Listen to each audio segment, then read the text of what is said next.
ദൈവവചനമാകുന്ന ആത്മാവിൻ്റെ വാൾ. എഫേസ്യ ലേഖനം 6:17. പാഴും ശൂന്യമായിരുന്നവയെ നിറച്ച് ജീവനും ചൈതന്യമുള്ളതാക്കി തീർത്തത് ദൈവത്തിൻ്റെ വാക്ക് അഥവാ വചനമാണ്. ഉൽപ്പത്തി പുസ്തകം 1-ാം അധ്യായം. ആ വചനം കൃപയും സത്യവും നിറഞ്ഞവനായി നമ്മുടെ ഇടയിൽ പാർത്ത ക്രിസ്തുവായിരുന്നുവെന്ന് വിശുദ്ധ യോഹന്നാൻ്റെ സുവിശേഷം 1-ാം അധ്യായം.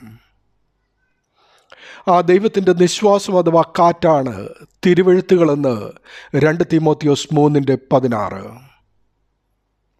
ദൈവത്തിൻ്റെ വിശ്വാസമാകുന്ന വചനം നമ്മുടെ മേൽ പതിയുവാനും ജീവിതയാത്രയിൽ വെളിച്ചവും വിധാനവും ഉണങ്ങിയ നിലവും ഉണ്ടാകുകയും ഇല്ലാത്തതും മുരടിച്ചവയും മുളച്ചു വരികയും ജനിക്കുകയും നിറയുകയും പെരുകുകയും ഉളവാകുകയും വാഴുകയും.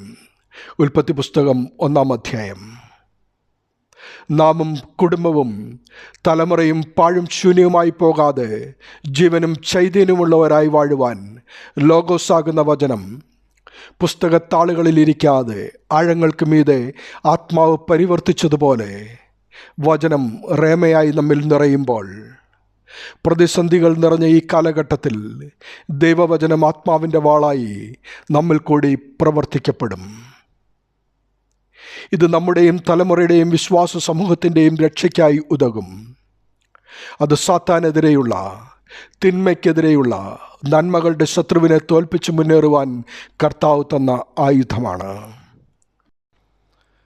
40 ദിവസം ഉപവസിച്ചു കഴിഞ്ഞ യേശുവിനെ പരീക്ഷിക്കുവാൻ അടുത്തു വന്ന പിശാചിൻ്റെ ഓരോ പരീക്ഷയും അതിജീവിക്കുവാൻ ദൈവവചനം ഉപയോഗിച്ചതുപോലെ ആഹാരം, പ്രതാപം, ആധിപത്യം എന്നീ പ്രലോഭനങ്ങളുടെ താൽക്കാലിക പ്രാധാന്യം മനസ്സിലാക്കി ആത്യന്തിക പ്രത്യാശയിൽ നമ്മെ ഉറപ്പിക്കുവാൻ ദൈവവചനമെന്ന വാൾ ഉപയോഗിക്കുക.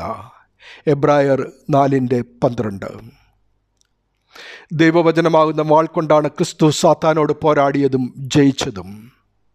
ദൈവവചനമാകുന്ന തിരുവെഴുത്തുകൾ നമ്മുടെ മനസ്സിലും ഹൃദയത്തിലും എപ്പോഴും ഉണ്ടെങ്കിൽ ഈ ആത്മീയ പോരാട്ടത്തിൽ നാം വിജയം കൈവരിച്ചിരിക്കും.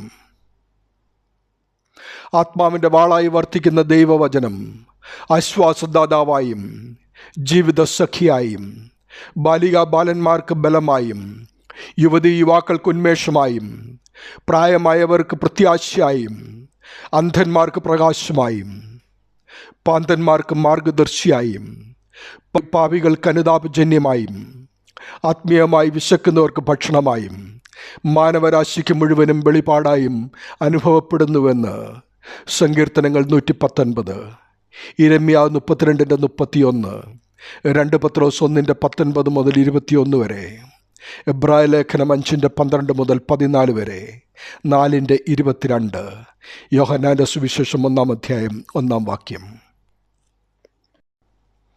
ദൈവവചനമാകുന്ന ആത്മാവിൻ്റെ വാൾ സജീവമായ പ്രതിരോധവും ആക്രമണാത്മകവുമാണ്. അത് വിശ്വാസിയെ ശത്രുവിൻ്റെ തിന്മകളെ സജീവമായി നേരിടുവാൻ സഹായിക്കുന്നവയാണ്. ആ വചനം ദൈവമാണ്, ദൈവത്തിൻ്റെ വാക്കാണത്. ദൈവവചനം എഴുതപ്പെട്ട വിശുദ്ധ തിരുവെഴുത്തുകളാണ്.